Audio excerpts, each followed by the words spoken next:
I'm really curious to know where the Tate mindset came from. It's a good question. I think a lot of people build their mindsets around trying to feel good.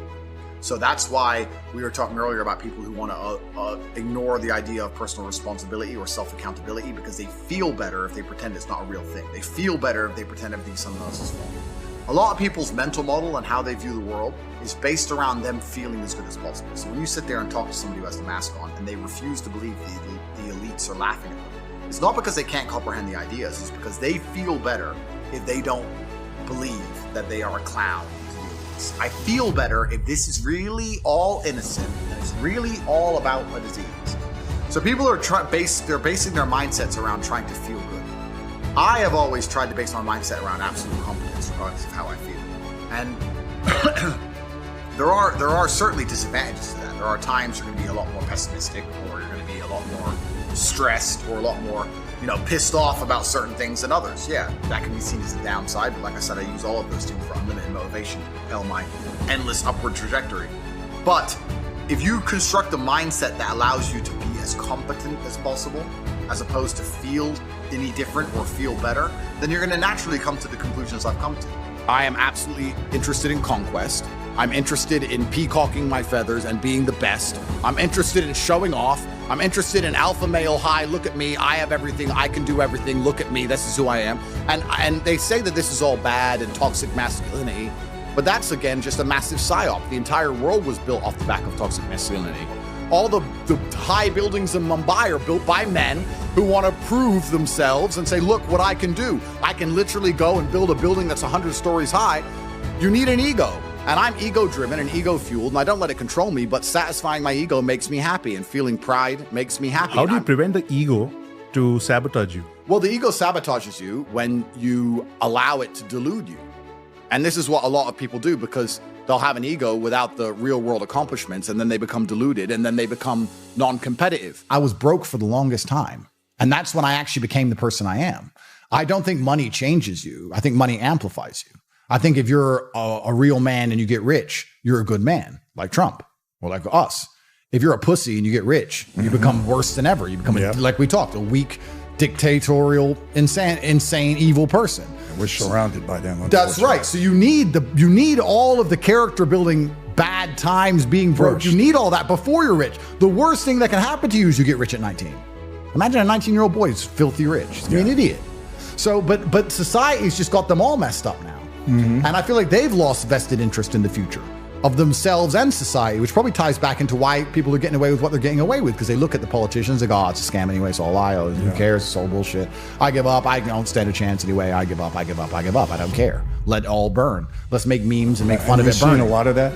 That's all you see. Yeah. There's like, the world is burning, and instead of trying to put it out, let's just laugh at it burn. It's all just one big joke.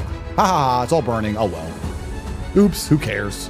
There's a lot of that. When you work hard to be the best version of yourself so you can protect and provide for the people you care about, you're pleasing God. And you do that so that you can wake up and show him the beauty of his own creation. I can be the best version of me. I can make the people around me have the best possible lives. I'm not going to sit and be lazy or not try. And I believe that's all about building your character. It's not even about the money. It's about being the best version of yourself. If all the money in the world was taken from me, that's fine, because I'm still been a person who's worked very hard, been very diligent, who's very intelligent, who can make it all back. And I've also enjoyed this journey of life, which has brought me here with the good and the bad. And I think the greatest sin a man can commit in the world today is being a fraction of what he could be. I think that's the biggest sin you can commit in the face of your creator. I have no problems admitting that I am motivated by the dark of the yin and the yang, and I have no problems admitting that my ego motivates me, and that I'm motivated by pride, and I like to feel proud. And I do things that allow me to feel proud. And as long as I stay realistic and I don't become egocentric, then I feel like it makes me as competitive as possible. So you keep upskilling yourself? Well, you have to always push the limits, right? What's the point in living otherwise? What are you doing right now to just keep yourself up? Well, this is the thing. It's in general. It doesn't matter if you go to the gym and you try and lift more weights. It doesn't matter if you try and make more money that you can't possibly spend. Right. It doesn't matter if you need more beautiful children. Yeah. You always need something to do, right? And you always need somewhere to push. They say when you retire, you die. I would argue that's probably true. Or sharks die. No, that's true. That is true. Of course it's true. Yeah. So I think there's a lot of men out there who perhaps are battling with themselves because the matrix and system has told them, no, you're not supposed to think that way. You're not supposed to be that way. You're egotistical. You're driven by pride. You should get rid of all that. And you should, I don't know what, become soppy goo instead. Just some porridge mess. You're as competent as possible if you believe you can affect absolutely everything about your life. You're as competent as possible if you believe absolutely everything that's happened to you, whether good or bad, is completely your fault. You're as competent as possible if you believe the bad things that happen to you are going to allow you to work harder and become even better. When bad things happen to me, the first thing out of my mouth is good. Good. Andrew, they took $10 million out the bank because they canceled you. Good. Good. That's just my response. Good. Andrew, this happened. Good. Good. Good. Now I'm really pissed. Good. This mindset I've constructed allows me to be as fearsome a competitor as possible. It allows me to be a feared opponent in any realm of human endeavor, and that's the point of a mindset. Why would you have a mental model or a mentality that made you anything less? In the ultra-competitive world that we've just discussing that everybody wants the things you have, why would you absorb information or construct a mental model that doesn't allow you to be as competitive as possible? I did well. There was never a day where I broke down. There was never a day where I couldn't handle it. There was never a day where I was, I wasn't polite to the staff. I was very nice to everybody. There was never a day I couldn't hack it. It was certainly a test. And also, Tristan said this. I don't want to take his words, but he's true. You go through life telling everyone you're the baddest motherfucker there is. Sooner or later, someone's going to test you. You walk in the pub and you say, I'm the hardest man there is. Sooner or later, someone's going to fight you. Sooner or later. And life's like that. You want to be the top G and you want to go through life and say, I'm the top G. Then God's going to say, well, we're going to see if you deserve to call yourself the top G or not. We're going to put you in a Romanian jail cell and we're going to leave you there to rot. And you're not going to know how long you're in there for. And the biggest mindfuck is I thought I was going to be in there for years. I had no idea. Everyone's telling me years. I thought I was going to be in there for years. So maybe God was just seeing, he was watching me and he was having a look and saying, you want to call yourself top G? Let's see. And I like to think I passed that test. I have a massive ego, but I'm also a realist. I know what I'm good at. I know what I'm bad at. I don't apologize ever for saying what I'm good at. And I will sit here and admit the things I cannot do. But as long as you have feedback that you're going to take on board and you have a good team around you and you're also self-analyzing all the time, then you can remain a realist and an egotist, and then I think you'll do very well. The masculine ego has built the entire world. It's the reason nearly every single man ever went to war and conquered anything. The masculine ego, in fact, it's very interesting. I was talking to a girl the other day, and I was saying that men crave adventure more than women. She was saying, oh no, I like adventure. I don't just want to sit at home. I like to go out and explore things, go to restaurants, etc. I said, no. What you like to do is run around, going to restaurants and going shopping. You call that an adventure. Masculine adventure is the men who decided to go to Antarctica and freeze to death. There's no shopping, there's no sushi.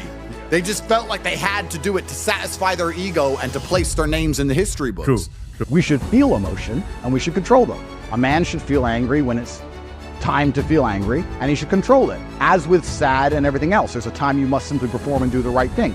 Just as the men on the Titanic felt fear and ignored it and went into the water to save the women and children. This is the bottom line of masculinity since the dawn of human time, is to do what you're supposed to do because you have a duty, not to do how you feel. I'm sure the men in the trenches didn't feel like running over the top, but they had to, because they were supposed to. That's what being a man is all about. And men should be waking up in the world today and say, I have to perform and act this way. I have to go to the gym even though I don't feel like going to the gym. I have to make money even though the economy is bad. I have to protect and provide for the people I care about. I have to do the right thing irregardless of how I feel. And the reason this is so important is because a small contingent of men do think this way. And you as a man will never be able to outcompete the people who do if you're going to act on feelings. If you're only going to go to the gym when you feel like going to the gym, you're going to constantly lose to the person who goes to the gym irregardless of how he feels, because he's there every day. And it's a very competitive world we live in, especially for men. And there's have-nots and have-yots, and it's getting worse. The rich are getting richer and the poor are getting poorer. And if you're a man waking up in the world today in a normal life and you want to be anywhere, you have to be prepared to go against killers like me, with billions, who work 18 hours a day every single day, who don't have a day off, in jail, out of jail, doesn't matter, want more. And if you're going to compete against me, you don't have time to sit around being sad, or you'll perpetually lose. And that's you're going to be a reality. You're going to be a loser. That's what's going to happen. What if people don't want to compete with you at that level? What if they don't want a yacht? That's fine. They can still be happy. That's fine. Of course, and they can still be happy. That's their decision. But if they stay at home wanting a yacht and not having one, well, then they have a problem then, don't they? I am a feared competitor in anything I do. Anyone who's up against me at anything is going to feel a degree of nervousness just because it's me. It doesn't matter what it is. If you say, look, you're going to go learn how to play piano, and you're going to play against someone else who's never played piano, and you're going to learn, and that guy's Andrew Tate. You're going to be like, oh, for fuck's sake. I can't even play piano. But part of them is going to be like, oh, not Tate. Even though I have no piano experience, because they just know me. They know my mindset. They know my determination. They know I'm stubborn. They know I don't quit. They know I'm going to win. That's just who I am. So I've constructed a mental model that allows me to be competent and to always succeed.